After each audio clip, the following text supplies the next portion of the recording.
है कि मैं भाई चारों युग में जाता हूँ। जो उन्होंने उनको कथा सुनाई सारी, वो ज्यों की तो गरीबदास जी ने आकर नीचे बोली और वह नो की नो लिखवा दी गई।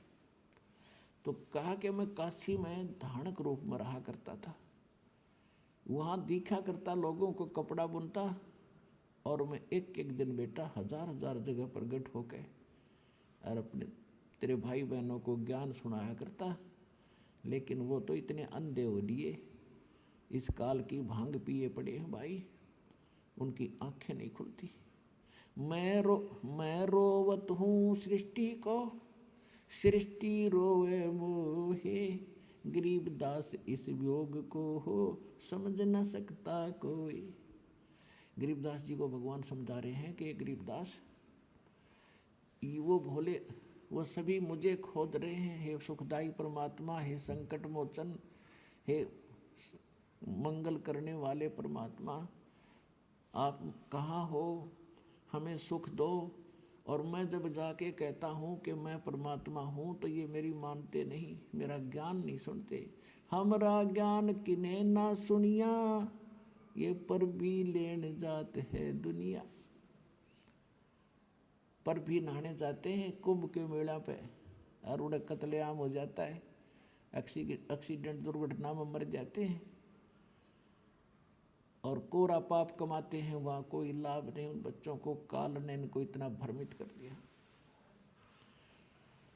तो गरीबदास जी कहने लगे, परमात्मा अब मुझे यहीं रख लो। परमेश्वर ने कहा, बेटा ऐसे नहीं रखा जाता। जैसा आपको पहले बताया था दास ने कि काल भगवान का और परमात्मा का एक एग्रीमेंट हुआ था। तो उसने ये कहा था कि भगवान आप अपना ज्ञान सुना के अपना बनाकर, जो हृदय से आपको चाहे, आपके ज्ञान को माने और आप में हृदय से आपको चाहेगा, तो वो आपका, बाकी मेरे। जबरदस्ती ना करना, बलपूर्वक ना ले जाना। तो परमात्मा ने कहा था तथास्तु।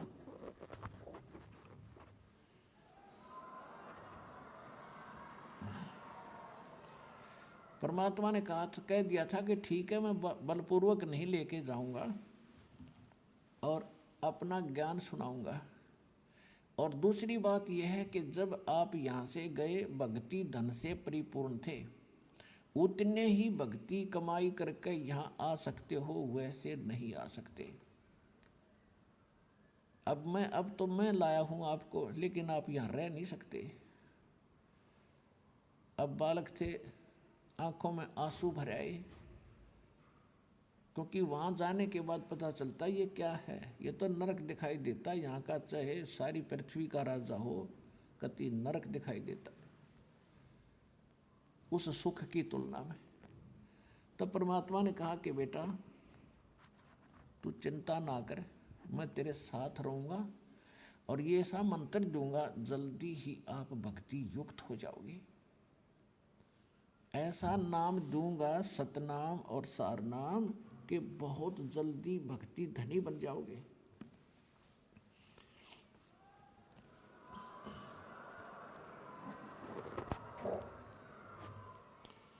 अपने आत्माओं, इस आत्मा को हमने भक्ति से चार्ज करना है, भक्ति से फुल करना है, तब यह काम करेगी, तब ये भक्ति युक्त होकर के वहाँ जा सकती है। जैसे एक तो साइकिल में हवा भरा कर हाथ से पंप चला के वो एक छोटी सी ट्यूब में डाल सकते हैं, उसमें टायर में नहीं भर सकते उससे, और लगे रहेंगे तो काफ़ी समय लगेगा। मन 3-4 दिन 10 दिन लग जाए उसमें, अगर उसी से कोई पचे। देखो तरीका नहीं है ट्रक की टायर में हवा भरने का, उसके लिए तो एक प्रेशर चला हुआ है, उससे भरी जाएगी वह, और मिनट में भर दो। इसी प्रकार जो भक्ति विधि मैं बताऊंगा गरीबदास, वो इतना गजब की होगी कि थोड़े ही समय में तुम्हारे टायर भर जाएंगे, फुल हो जाएंगे।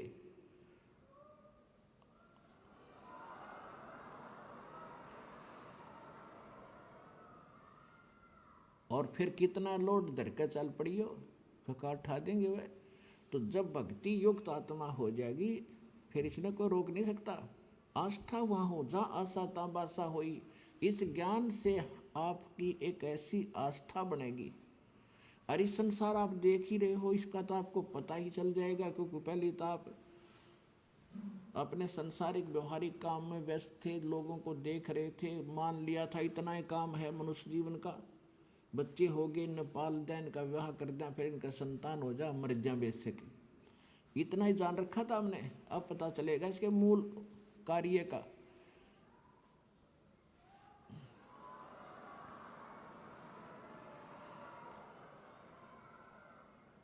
और फिर वहाँ जाने की अब विधि का प्राप्त होगी। तो उसके लिए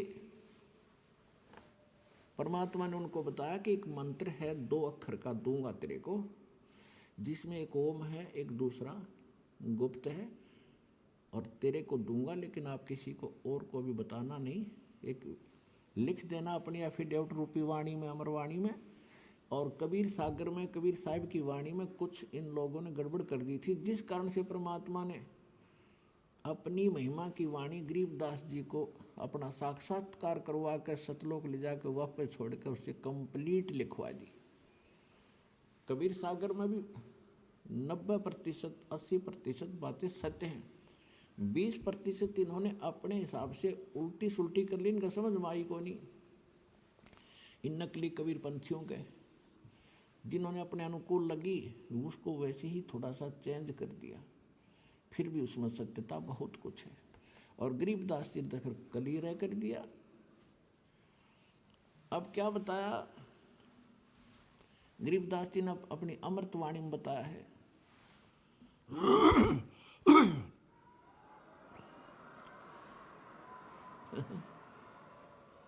गरीबदास जी ने अपनी अमृतवाणी में बताया है, सत्य नाम पालड़ रंग होरी हो,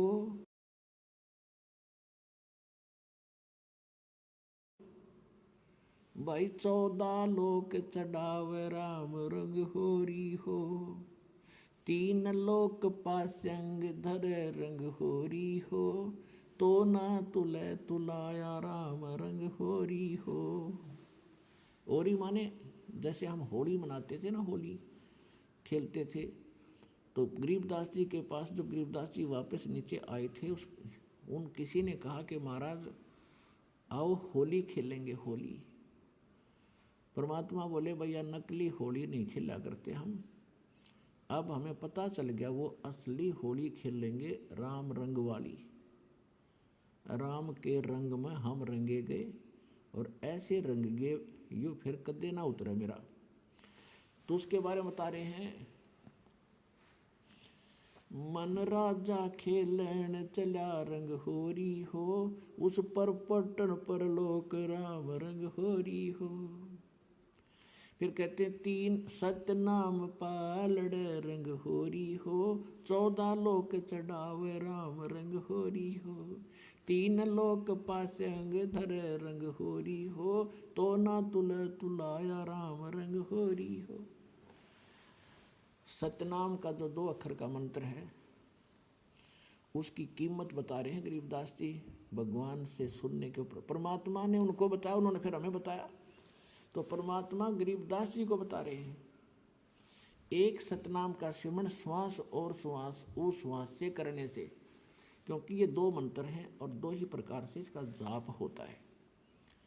उसकी कितनी कीमत बनती है, लेकिन अधिकारी से लेके अपनी मर्जी से कोई अपॉइंटमेंट लेटर लिख ले, मैं लग गया तहसीलदार और लिख ले, साइन कर ले किसी के आप पे, तो वो नहीं लग सकता।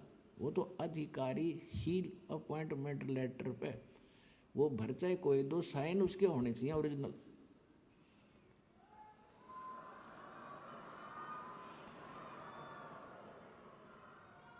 तो इस विश्व में 21 ब्रह्मांड में इस नाम के दान करने का इस दास के अतिरिक्त कोई अधिकारी नहीं है।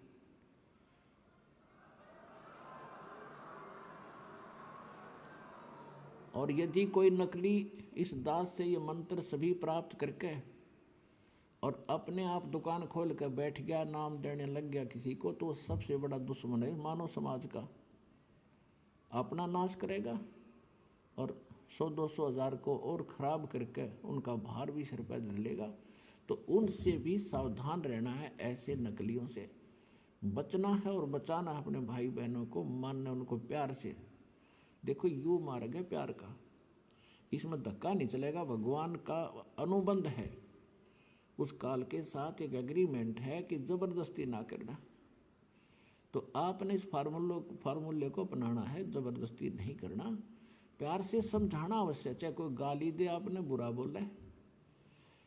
अब जैसे एक छोटा सा बालक और अग्नि में हाथ देने चला, हीटर जला था, हीटर की तरफ भाग रहा है और उसको उठा लिया बड़े भाई ने, बहन ने या पिता ने, और वो रो रहा है मुझे छोड़ दे, और वो उधर से बालक है नादान थप्पड़ भी मार रहा है सिर में, मुझे छोड़।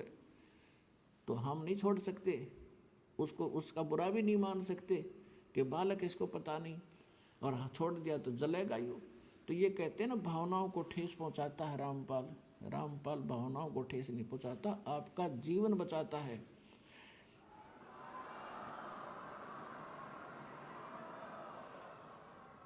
अब प्रारंभ में जब ये ज्ञान धीरे धीरे प्रचार शुरू किया, टीवी माध्यम से जाने लगा, तो भक्तों के पास अनजान लोगों के ऐसे बुरे फोन आते थे, गालियां देते थे, तुम क्या कह रहे हो, ब्रह्मा विष्णु महेश को नासवान बता रहे हो, तुम्हें ये कर देंगे वो कर देंगे। इनसे प्रार्थना कर रखी थी, भाई बोलियो ना, सुन लो सारे, सुनते रहो पर चलते रहो। एक दिन आवागा इनकी भांग उतरेगी, ज्ञान सामने रखा हुआ है, और अब भी नहीं समझेंगे फिर तो पत्थर हैं ये। और फिर जान बूझ साची तजय करे झूठ ने, ताकि संगत है प्रभु सौपन में भी ना दे। आंखों प्रमाण देख के और फिर भी नहीं मानेगा तो पत्थर आदमी है। कहते इसे नालायक के तो सपने में भी ना मिला हमने।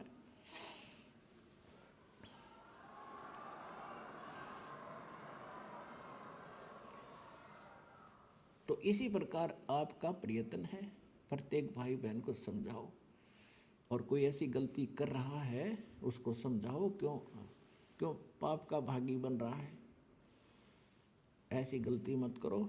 आप भी दोबारा उपदेश लो वहाँ जाके, और इनको छोड़ो भगवान के बच्चों के। ये तो पहले दुश्मन बतेरे थे, ये काल के दूत नरे भेज रखे काल ने, इनको मिसगाइड कर दिया। सारे सबकी दुर्गति हो रही है, भक्ति भी कर रहे हैं, साधना भी कर रहे हैं, जो भी कोई क्रिया बताता वो भी कर रहे बेचारे, और फिर भी दुखी, क्योंकि वो शास्त्र विदिता कर्मन माना आचरण है। वो सत्य भक्ति नहीं है, शास्त्र अनुकूल नहीं है। शास्त्र अनुकूल भक्ति और पूरा कोर्स सतलोक आश्रम बरवाला जिला हिसार हरियाणा के अतिरिक्त विश्व में नहीं है।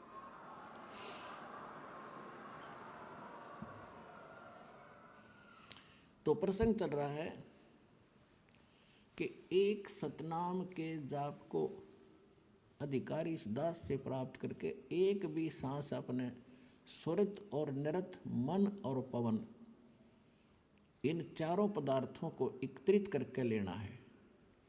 कबीर साहब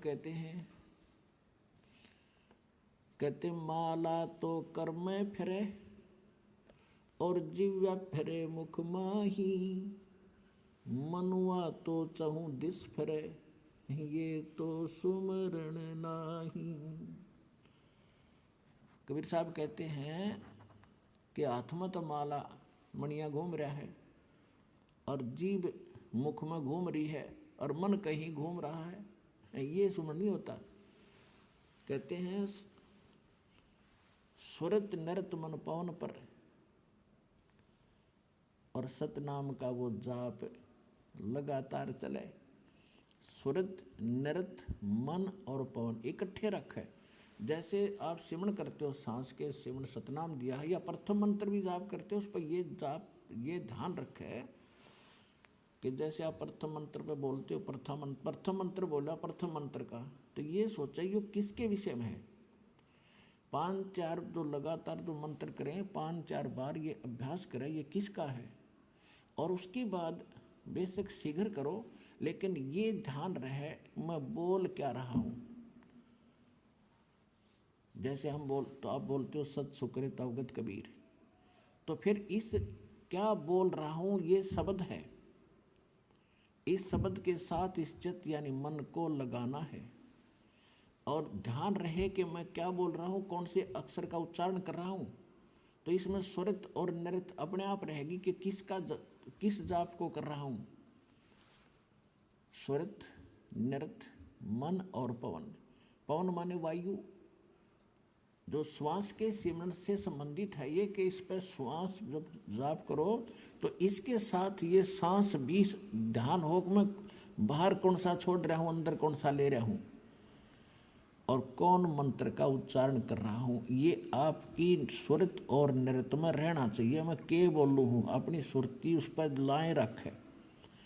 सुरती समझो आत्मा के कान हैं और नृत्य जो है आत्मा की आंखें हैं, ऐसा समझ कर तो इनको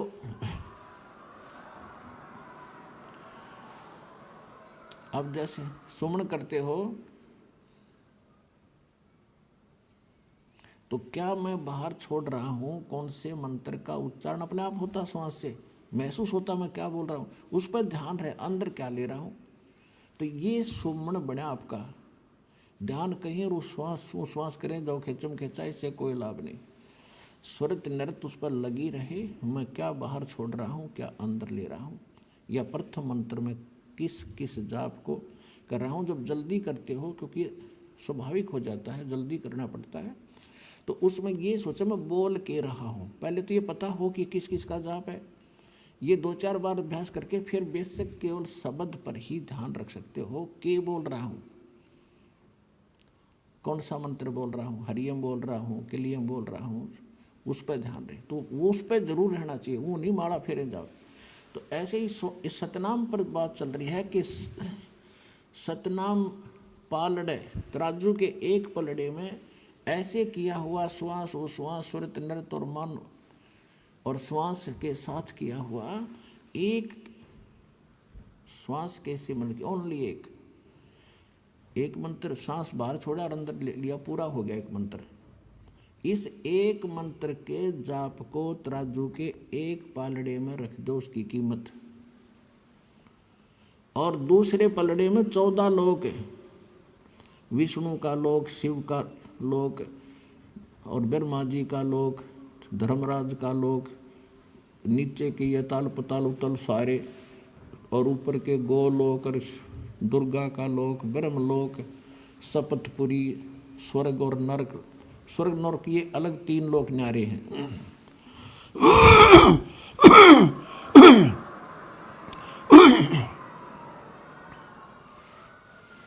ये स्वर्ग, पृथ्वी और पाताल ये लोक अलग हैं, 3, इनसे हटकर हैं।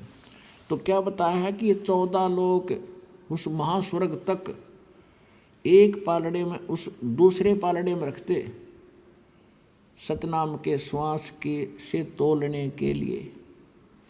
और 3 लोक, ये पृथ्वी, पाताल और स्वर्ग लोक, ये तो पास्यंग रखा है।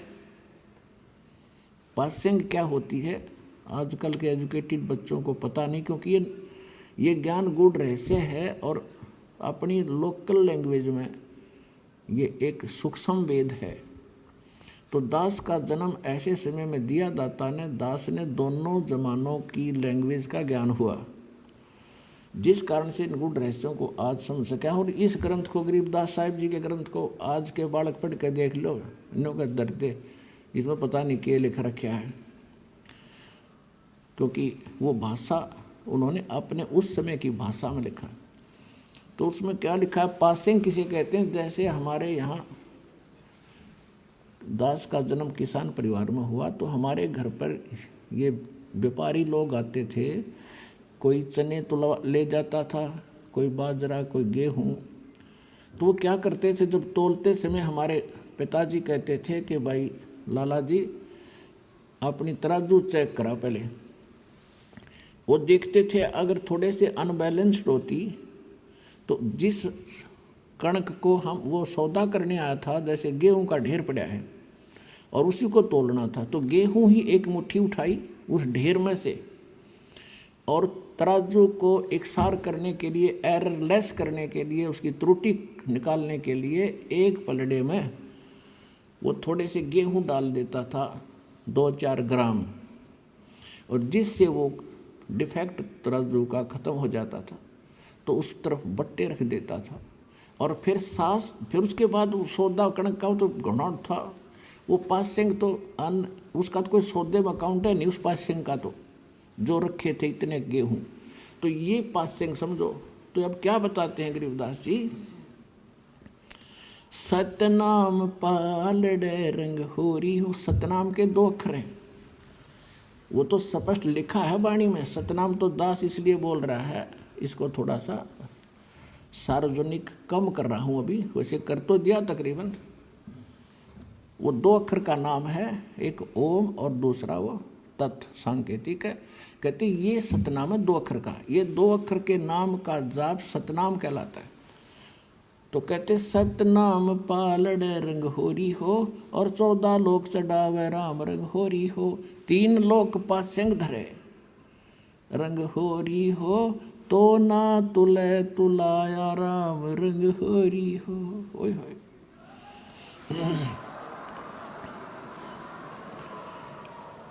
अब एक सिमरन की ओए होए इतनी कीमत है।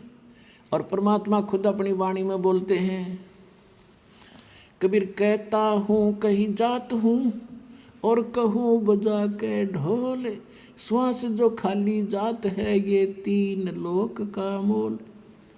ये तो जो बिना नाम करे तुम खाली छोड़ रहे हो, ये भी इतना कीमती है, 3 लोक का मोल। और सतनाम के साथ जाप किया जाता, कहते 3 लोक पासेंग धरे रंग हो रही हो, तो ना तुला तुला राम रंग हो रही हो। इसकी इतनी कीमत बन जाती है सतनाम के जाप से।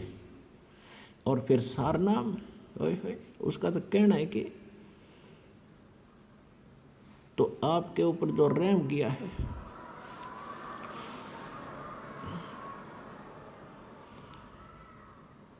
आपके ऊपर जो परमात्मा ने रहम किया है, उसका कोई एस्टीमेट लगाकर दास नहीं बता सकता कितनी दया आपके ऊपर हुई है। यहाँ आना हंसी खेल है। आप देख लो हरियाणा के लोग कितने आ रहे हैं, और मध्य प्रदेश, उत्तर प्रदेश, राजस्थान, वहाँ से कैसे आ रहे हैं।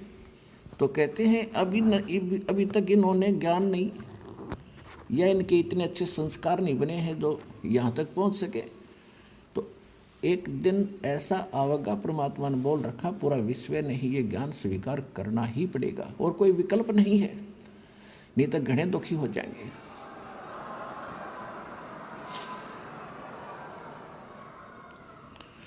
तो इस प्रकार गरीबदास जी से कहा कि बेटा तू जा, वापस जाओ आप, और इस नाम का जाप करोगे ना, बहुत जल्दी भक्ति युक्त हो जाओगे। गरीबदास जी 61 वर्ष की उम्र में, 61 वर्ष रहे शरीर में, 61 वर्ष की उम्र में सब इच्छा से शरीर छोड़ा था। और फिर उसमें तो भगत पीछे पड़ गए, महाराज और रुक जाओ, बहुत और कुछ दिन रहो। 6 महीने का समय दे दिया। 6 महीने के बाद मैं नहीं रहूँगा इस लोक में भाई, मेरा काम पूरा हो गया। तो 6 महीने के बाद सबको पहले सूचित करके बता दिया था, कल मैं शरीर छोड़ूंगा। उस दिन भादवा उतरते की द्वादशी को, और सन 1778 में गरीबदास जी 61 वर्ष की आयु में बैठे बैठे शरीर छोड़ के अपने चले गए थे।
ली सतगुरु सारे, भक्ति हेत से उतरे, पाया हम दीदारे। अब इस भाषा को गांव वाले नहीं समझ सकते, और जो मालिक ने उनके अंदर वो ज्ञान फीड कर दिया तो करना ही था कंप्यूटर की तरह, फिर वो बोलने लग गए। क्योंकि परमेश्वर ने कहा था कि बर्म में पंथ में, गरीबदास वाले पंथ में, उस पंथ के प्रवर्तक द्वारा मेरी महिमा की वाणी प्रकट होएगी, वो तो होनी ही थी। और फिर परमेश्वर ने यह भी कहा कि उस बर्म में पंथ में, गरीबदास वाले पंथ में जब वो चल चुका होगा तो उसमें फिर मैं स्वयं आऊँगा और सभी पंथों को खत्म करूँगा। इस ज्ञान से मेरे बच्चों को एक करूँगा, सभी एक होंगे, सबका मोक्ष करूँगा।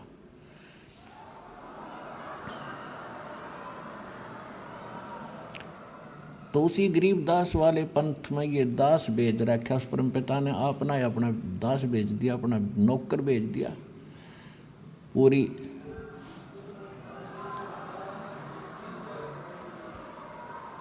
पूरी भक्ति विधि, पूरा कंप्लीट कोर्स, पूरी पावर देकर आपको मोक्ष कराने का पूरा प्रबंध दे करके दास को भेज रखा है। ये सब प्रमाणित समझ लेना, सच समझना।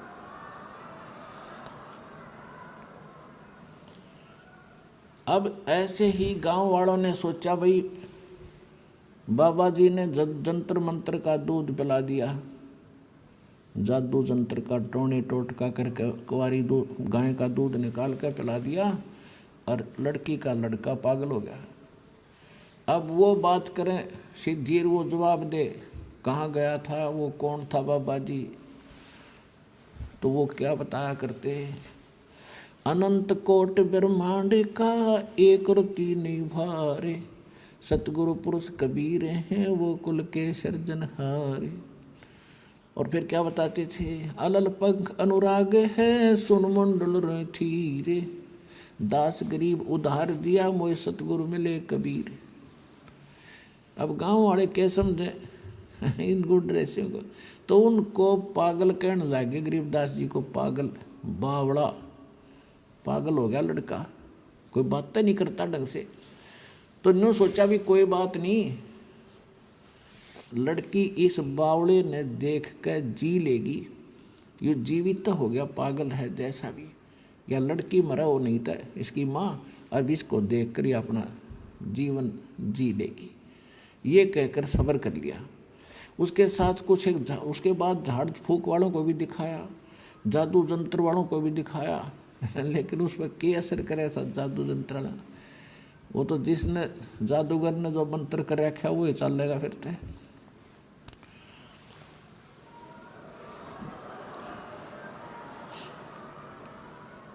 अब 3 वर्ष के बाद एक दादू पंथी संत था, क्योंकि दादू साहब जी को भी परमात्मा ऐसे ही लेकर गए थे सचखंड में, एक जिंदा महात्मा के रूप में आए थे। और 7 वर्ष के दादू जी थे तब बच्चों में खेल रहे थे, वहाँ उनको मिले थे, सचखंड लेकर गए थे, फिर वापस छोड़ा था। तो दादू साहब जी ने परमेश्वर कबीर जी की बहुत महिमा गा रखी है। जिन मुझको निज नाम दिया सोए सतगुरु हमारे, दादू दूसरा कोई नहीं वो कबीर सृजनहारे। जो दादू पंथी संत था, एक बनिए के घर जन्म था उसका, 65 साल की उम्र होली थी, घर त्याग कर सन्यासी होकर के, बाल बच्चे छोड़ कर वो दादू पंथ में दीक्षित होकर के और सन्यासी बनकर घूमता रहता था। कभी किसी गांव में जाता था, सत्संग करता था, कभी ऐसे सेस बना रखे थे। तो छुडानी के अंदर भी उनका एक सेस था, उसके वहाँ रुका करते थे, साल में 2 वर्ष में उधर आने का उसका नंबर आता था। तो 3 वर्ष के बाद जब वो वहाँ पहुँचा छुडानी में, तो जिसका वो सेस था उसने प्रार्थना की कि महाराज जी हमारी लड़की के लड़के पर किसी ने जादू जंत्र कर दिया, ऐसे ऐसे कुंवारी गाय का दूध निकाल कर पिला दिया, वो लड़का मर गया था। यह तो शुक्र है भगवान का, उसके सांस वापस आ गए, लेकिन वो पागल हो गया। और कहते हैं संतों की विद्या को संत ही काट सकते हैं। आप दया कर दो, आप कुछ कर सकते हो तो उस दादूपंथी गोपाल दास नाम था उसका, गोपाल दास ने कहा कि भी लाओ मेरे पास, कोई दिक्कत नहीं, भूत प्रेत का साया नहीं रहेगा, मैं जानता हूँ विद्या। अब वो व्यक्ति गरीबदास जी के नाना जी के पास गए और उनसे कहा कि ऐसे ऐसे मेरे पास एक महात्मा आते हैं, बड़े पहुँचे हुए हैं और बच्चे का वो इलाज कर देंगे। तो 5-7 गाँव के बुजुर्ग से, जिम्मेवार से आदमी उस बच्चे ने लेकर वहाँ गए, उसी गांव को, उसके घर पे। तो गोपाल दास ने पूछा कि बेटा वो कौन था जिसने तुझे बर्बाद कर दिया, क्या नाम था उसका, कौन था वो, क्या किया उसने।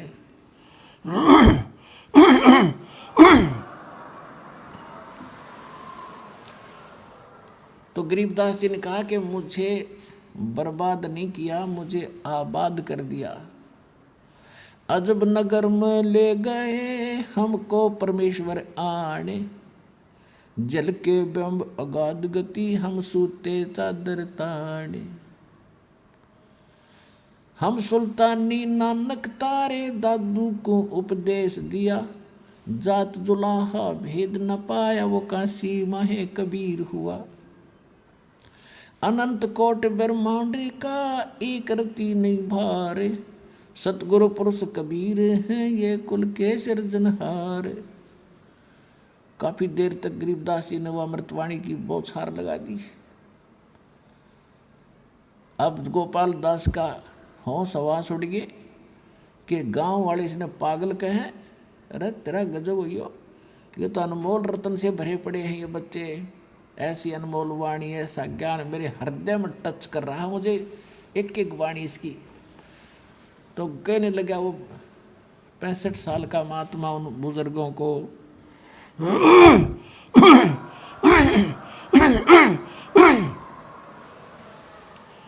कहने लगा गांव वालों यू बावड़ा को नहीं, ये बावड़ा नहीं है, बावड़े तो तुम हो जो इसको समझ नहीं पा रहे। और वो 65 साल का बुजुर्ग एक 10 वर्ष के बच्चे, 13 वर्ष के बच्चे के आगे हाथ जोड़ कर खड़ा हो गया। अन्यों के महाराज जी यह वाणी लिखवा दो, यह वाणी लिखवा दो तो अनमोल रतन है जाता, कलयुग में जीवों का उद्धार करेगी, वाणी लिखवा दो। अब गरीबदास जी चल पड़े उठ के, उसको पक्का करने के लिए। गांव वालों ने सोचा बाबा जी का भी असर हो गया इसमें, तो बुरी बला है कि गरीबदास में, कि बाबा जी भी पागल हो गया, इस पे भी असर हो गया इस बच्चे वाले संकट का। वो तो संकट देखा था उन्होंने, संकट मोचन थे वह।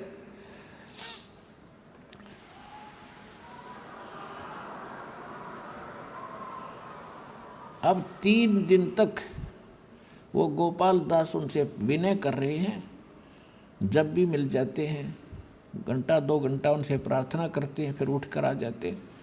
तीसरे दिन जब गोपाल दास जी ने विनय की तो परमात्मा गरीबदास जी ने कहा कि देख ले भाई महात्मा जी, अगर सारी लिख है ना मैं जो लिखवाऊँ टोटली तो बोलूँगा, ना मैं बोलूँगा नहीं, सारी लिख ले। क्योंकि वो लिखना जानता था, गरीबदास जी अशिक्षित थे, तो गोपाल दास लिखा करते थे, गरीबदास जी 13 वर्ष के बालक बोला करते थे। और गरीबदास जी की एक बटबेरी का बाग था, बेरी का बाग, उसमें एक जांडी का पेड़ था, वो बहुत देर तक सुरक्षित रखा भक्तों ने, अब तो वो खत्म हो गया, उसके स्थान पर वैसे यादगार से बना रखी। तो वहाँ बैठकर लिखा करते थे, वो बोला करते थे गरीबदास जी, गोपाल दास लिखा करते थे। तो लगभग 6 महीने में उनका लेखन कार्य पूरा हुआ। उसके बाद भी वो गोपाल दास ज़्यादातर रहने लग गया उनके साथ, और वो कहीं कोई बात होती तो फिर भी बोला करते थे, तो गोपाल दास साथ साथ लिख लिया करते थे। तो काफ़ी समय तक ये वाणियाँ लिखी गई, ऐसे लिखी गई। तो उस वाणी को तो इस प्रकार देखो, वेद बताते हैं कि वो परमात्मा सतलोक में रहता है, सिंहासन पर विराजमान है, नर आकार है, मनुष्य दृश्य है, और वो शरीर है, उसका नाम कबीर है, और वहाँ से चलकर आता है, अच्छी आत्माओं को मिलता है। और जब वो परमात्मा धरातल पर शिशु रूप धारण करके आता है तो कंवारी गायों का दूध पीता है। तो ये लीलाएं की किसने? आज तक किसी भी संत महापुरुष या जिसको हम भगवान मानते थे उनकी किसी हिस्ट्री में दिखा दो जो वेदों से मिलती हुई लीलाएं की हो। तो he is God, Kabir is God.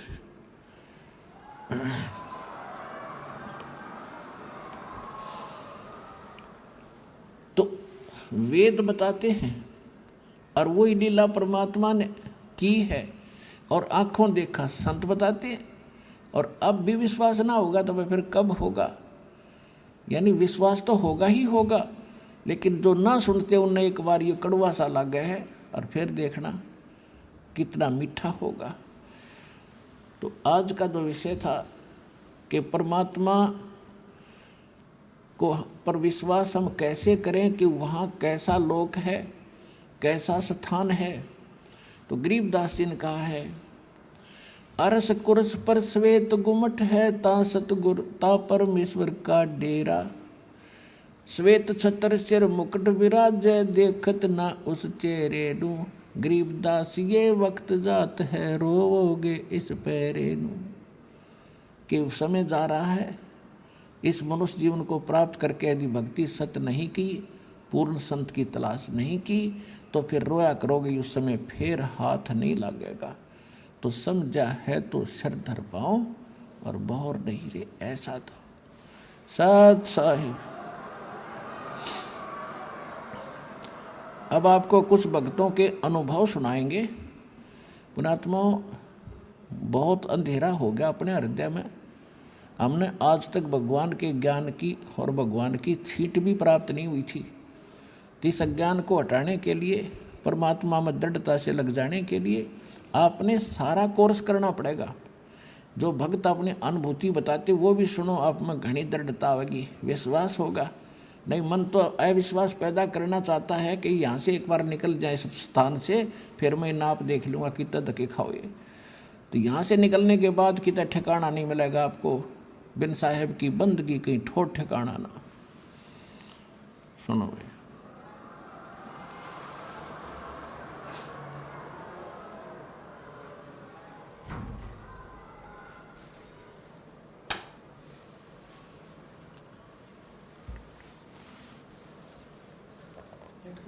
कर लो।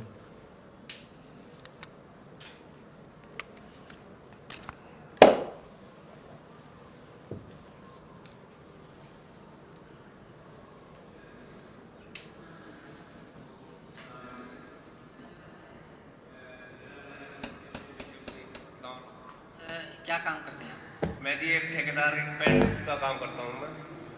नहीं सर, परम संत रामपाल जी महाराज के जन्माने से पहले आप कौन सी भक्ति करते हैं? मैं जी ब्रह्मा विष्णु महेश मंदिर जाना, पितरों की पूजा करना, और जो झाड़ फूक वाले जो करवाते थे गांव के, जो रीति रिवाजी थी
कि तुम इन सदग्रंथों को पढ़ो, शिक्षा ग्रहण करो, हमें समझाओ।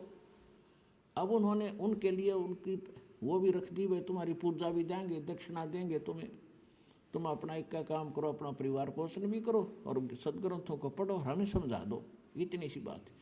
तो इन ब्राह्मणों के समझ में नहीं आई सदग्रंथ। और परमात्मा आए 600 वर्ष पहले, ये सच्चा ज्ञान बताने लगे तो विरोध कर दिया, इन ब्राह्मणों ने करवा दिया। ब्राह्मण कोई जाति नहीं है पुणात्माओं, क्योंकि हम अपने अपने वर्ण में पैदा होकर उसी को सत्य मानते हैं, श्रेष्ठ मानते हैं, और कोई उसके विषय में थोड़ा सा बोलता है तो हमें दुख होता है। ये भी हमारी बाल बुद्धि ही होती है, बचपना ही होता है। अब देखो ब्राह्मण, आज हम ब्राह्मण जन्म कुल में जन्मे हैं, मृत्यु के बाद हम शूद्र घर में भी जन्म ले सकते हैं, क्योंकि हमारे संस्कार बहुत पुराने आपस में रले मिले, और हम पशु पक्षी योनि में भी जाएंगे। फिर भी ब्राह्मण कोई जाति से नहीं होता, कर्म से होता है। जो ब्राह्मण यानी पंडिताई गुरुआई करते हैं, जो ज्ञान प्रचार करते हैं, उनको ब्राह्मण कहते हैं, विद्वान कहते हैं। मेरे पूज्य गुरुदेव जी ब्राह्मण कुल में जन्मे थे। गांव बड़ा पैंतावास, जिला भिवानी, चरखी दादरी के पास एक गांव है। ब्राह्मण कुल में जन्मे थे और वो कभी ब्राह्मण नहीं कहते थे, आप अपने आप को एक भक्त या संत कहते थे। और मेरे दादा गुरुजी यानी गुरुजी के गुरुजी गांव छावला दिल्ली में, गांव छावला दिल्ली के वो जाट थे, और 15-16 वर्ष की आयु में मेरे परदादा गुरुजी के साथ वो चले गए थे, यानी उनके गुरुजी के साथ। और उन्होंने, मेरे जो परदादा गुरुजी थे, उन्होंने मेरे दादा गुरुजी को शिक्षा ग्रहण करवाई, इंटेलिजेंट थे। काशी विद्यापीठ से उनको पढ़ाया, 4 विषय के आचार्य बन गए वो, और उनको पंडित चिदानंद नाम से जाना जाने लगा। पंडित ब्राह्मण, और उनका सोनीपत जिला में खरखोदा तहसील के पास एक छोटा सा गांव है गोपालपुर, वहाँ पर आज भी मेरे दादा गुरुजी छावला वाले उस जाट का एक ब्राह्मण पंडित नाम से, पंडित चिदानंद नाम से आश्रम बना हुआ है। उस पर लिखा है बोर्ड, पंडित चिदानंद आश्रम गोपालपुर।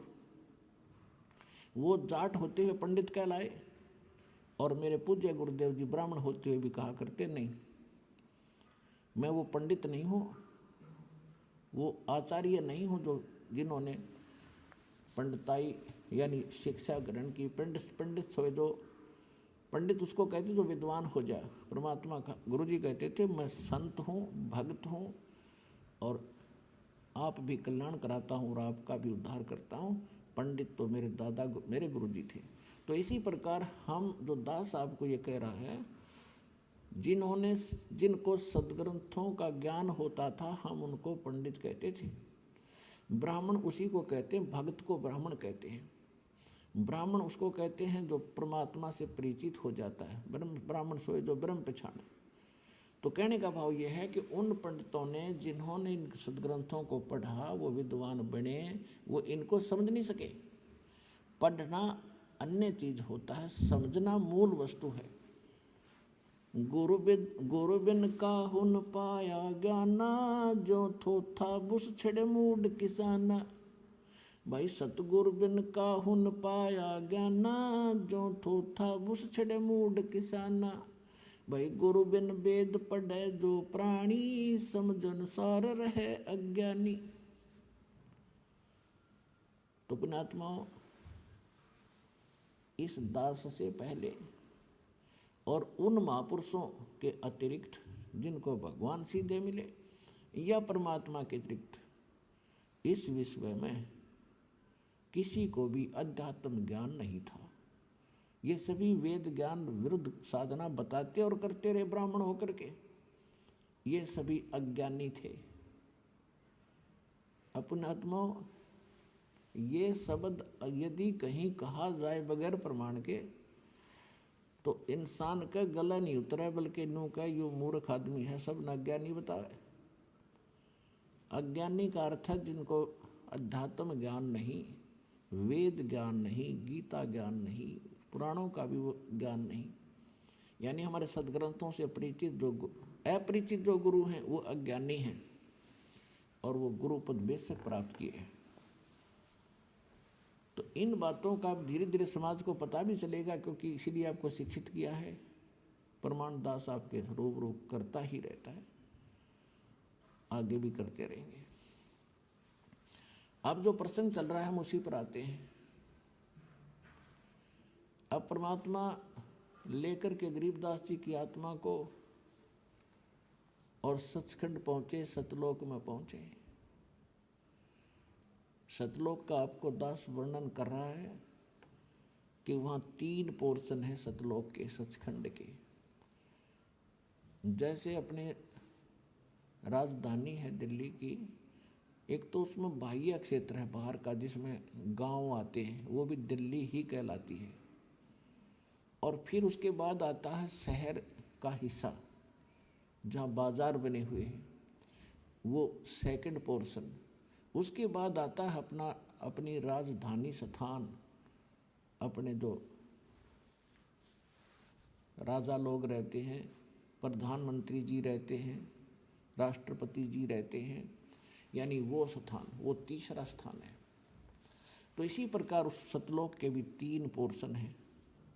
बाहर का जो स्थान है, बाह्य क्षेत्र है, उसमें झरने बह रहे होते हैं, बाग बगीचे हैं सदाबहार, बहुत सुंदर वहाँ महक उठ रही होती है और झीनी झीनी आवाज़ वहाँ पर बजती रहती है, जो बहुत सुहाती है, कानों को अच्छी लगती है।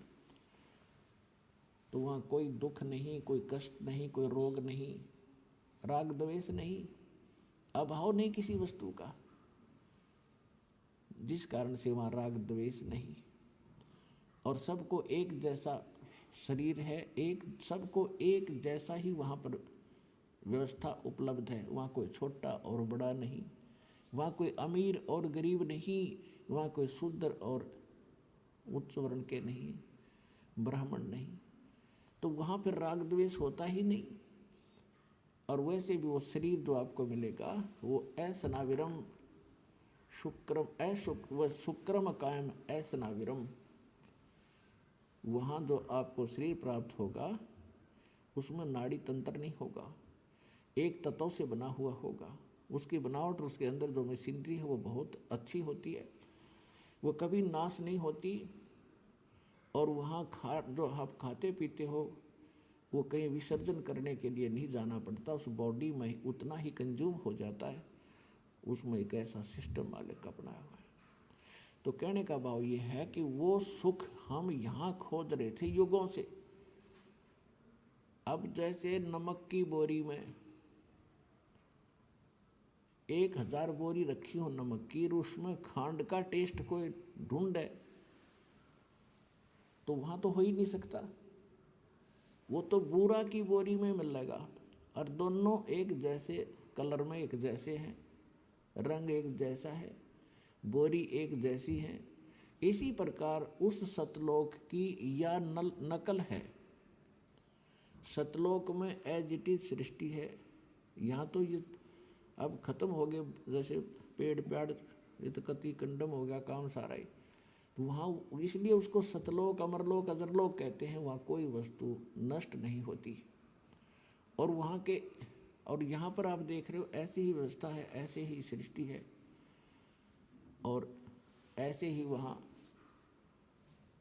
बाग बगीचे हैं, ऐसे ही पुरुष स्त्री हैं।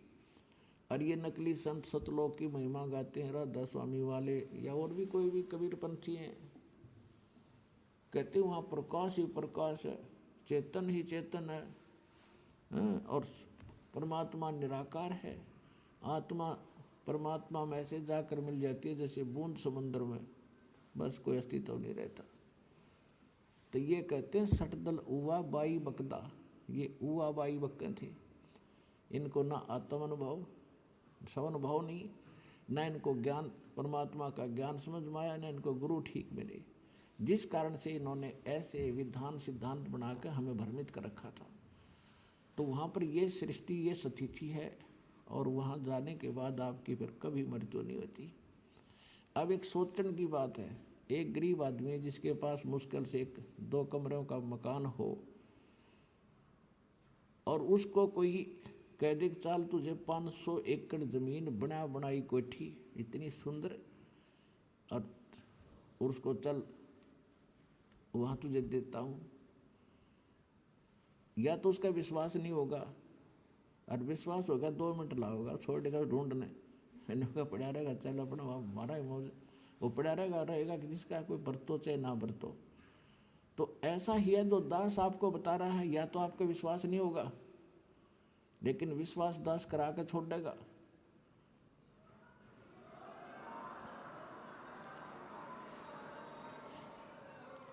क्योंकि ये दास की बनाई हुई सेल्फ मेड स्टोरी नहीं है, ये गॉड गिवन स्पिरिचुअल नॉलेज है, परमात्मा का दिया हुआ अध्यात्म ज्ञान है। और जिन महापुरुषों ने देखा उनका बयान है, वो बयान आपको सुना रहा है दास। आप उस बयान को पढ़ नहीं सके, समझ नहीं सके, इसलिए एक वकील की जरूरत पड़ती है। इसी प्रकार दास आपका वकील का भी काम करेगा उस परमात्मा के दरबार में।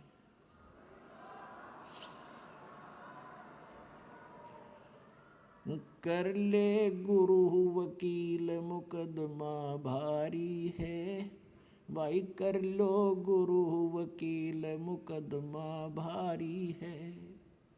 ये बहुत भारी मुकदमा है, इसके लिए वकील की जरूरत पड़ेगी, वकील भी पूरा हो।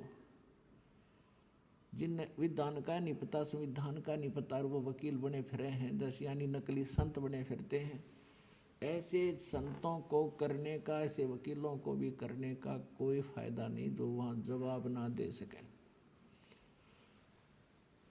तो इस दास के अतिरिक्त विश्व में इस विधान का कोई भी जानकार नहीं है पृथ्वी पर वर्तमान में।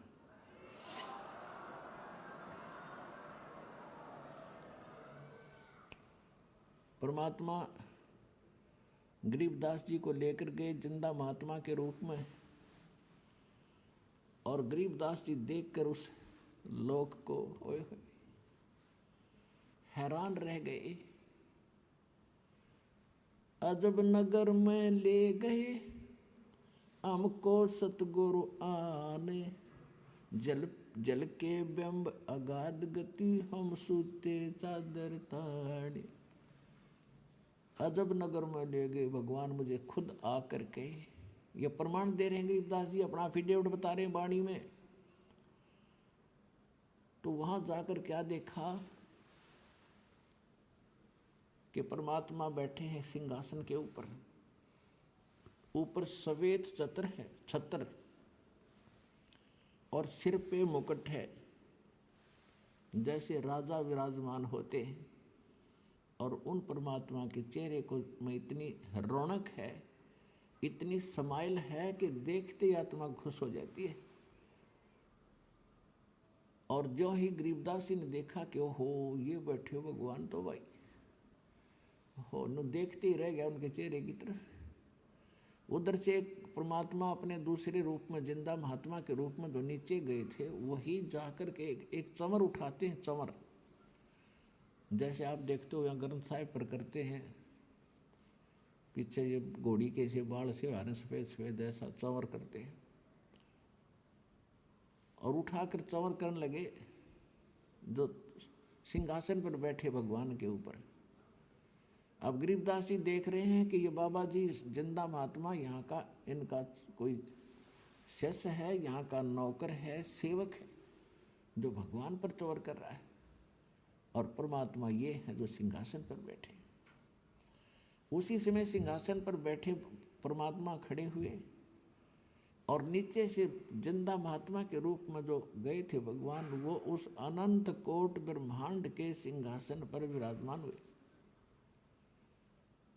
और खुद वो तेजो जो परमात्मा मुकुट पहरे हुए थे और जिसके एक रोम में, रोम कहते हैं बाल को, रोमकूप कहते हैं जो छिद्र जहाँ बाल उगा है, तो कहते हैं एक रोमकूप में या बाल में कहो रोम में इतना रोशनी है, करोड़ सूर्य मिला दे करोड़ चंद्रमा, इतना तेज तो वहाँ तो यहाँ तो इन आँखों से नहीं देख सकते हम उस तेज को, वहाँ हमारी आँखें दूसरी होती हैं, आत्मा की आँखों से देखा जाता है और वो बहुत प्यारा लगता है, आँखें बंद नहीं होती।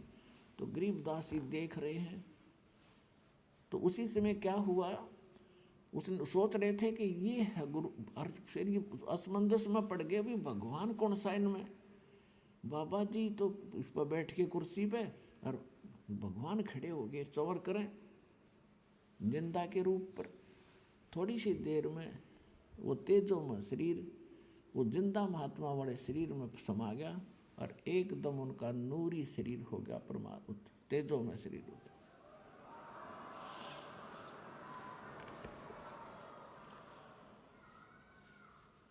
और चंवर अपने आप हवा में हो रहा है से, अब हवा में ऐसे घूम रहा है। अब गरीबदास जी असमंजस में पड़ गए, आश्चर्यचकित हुए।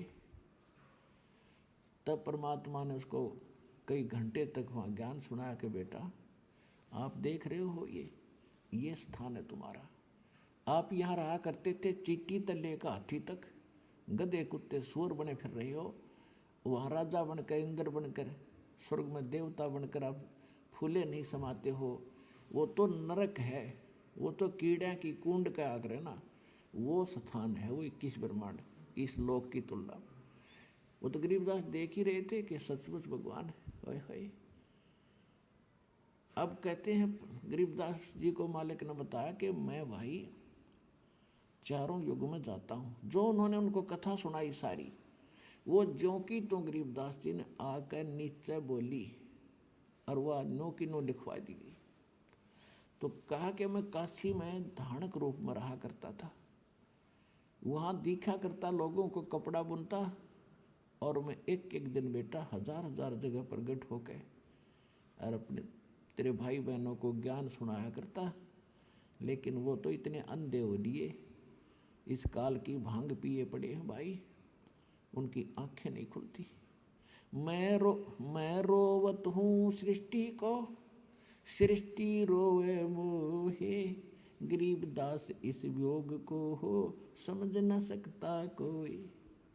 गरीबदास जी को भगवान समझा रहे हैं कि गरीबदास, वो भोले, वो सभी मुझे खोद रहे हैं, हे सुखदाई परमात्मा, हे संकट मोचन, हे मंगल करने वाले परमात्मा, आप कहाँ हो, हमें सुख दो।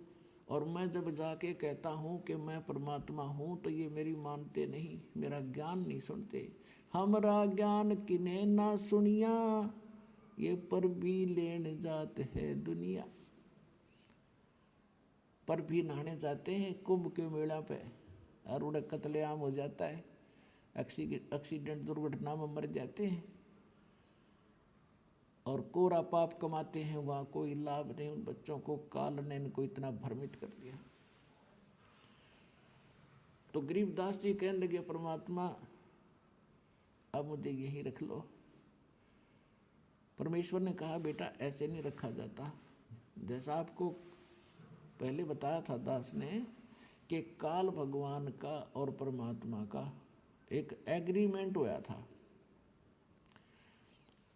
तो उसने ये कहा था कि भगवान आप अपना ज्ञान सुना के अपना बनाकर जो हृदय से आपको चाहे, आपके ज्ञान को माने और आप में हृदय से आपको चाहेगा तो वो आपका, बाकी मेरे। जबरदस्ती ना करना, बलपूर्वक ना ले जाना। तो परमात्मा ने कहा था तथास्तु।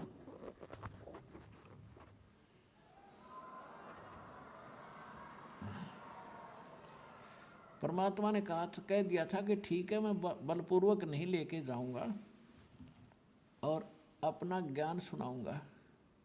और दूसरी बात यह है कि जब आप यहाँ से गए भक्ति धन से परिपूर्ण थे, उतने ही भक्ति कमाई करके यहाँ आ सकते हो, वैसे नहीं आ सकते। अब तो मैं लाया हूँ आपको, लेकिन आप यहाँ रह नहीं सकते। अब बालक थे, आंखों में आंसू भर आए, क्योंकि वहाँ जाने के बाद पता चलता ये क्या है, ये तो नरक दिखाई देता। यहाँ का चाहे सारी पृथ्वी का राजा हो, कति नरक दिखाई देता उस सुख की तुलना में। तो परमात्मा ने कहा कि बेटा तू चिंता ना कर, मैं तेरे साथ रहूँगा और ये ऐसा मंत्र दूंगा, जल्दी ही आप भक्ति युक्त हो जाओगे। ऐसा नाम दूंगा, सतनाम और सारनाम, कि बहुत जल्दी भक्ति धनी बन जाओगे।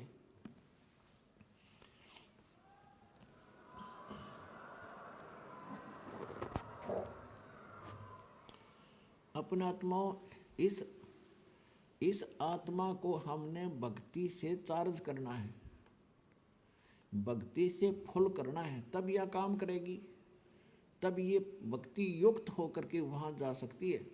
जैसे एक तो साइकिल में हवा भरा कर हाथ से पंप चला के वो एक छोटी सी ट्यूब में डाल सकते हैं, उसमें टायर में नहीं भर सकते उससे, और लगे रहेंगे तो काफ़ी समय लगेगा। मनोहन 3-4 दिन 10 दिन लग जाए उसमें, अगर उसी से को पचे। देखो तरीका नहीं है ट्रक की टायर में हवा भरने का, उसके लिए तो एक प्रेशर चला हुआ है, उससे भरी जाएगी वह, और मिनट में भर दो।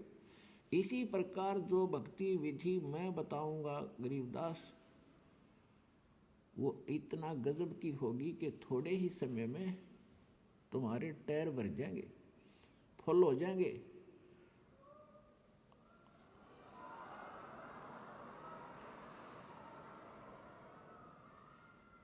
और फिर कितना लोड धर के चल पड़ी हो, खका उठा देंगे वह। तो जब भक्ति युक्त आत्मा हो जाएगी, फिर इसने कोई रोक नहीं सकता। आस्था वहाँ हो जहाँ आशा ता बासा होई। इस ज्ञान से आपकी एक ऐसी आस्था बनेगी, अरे संसार आप देख ही रहे हो, इसका तो आपको पता ही चल जाएगा। क्योंकि पहले तो आप अपने संसारिक व्यवहारिक काम में व्यस्त थे, लोगों को देख रहे थे, मान लिया था इतना ही काम है मनुष्य जीवन का, बच्चे हो गए, इन्हें पाल दें, इनका विवाह कर दें, फिर इनका संतान हो जाए, मर जाए बेच सके, इतना ही जान रखा था हमने। अब पता चलेगा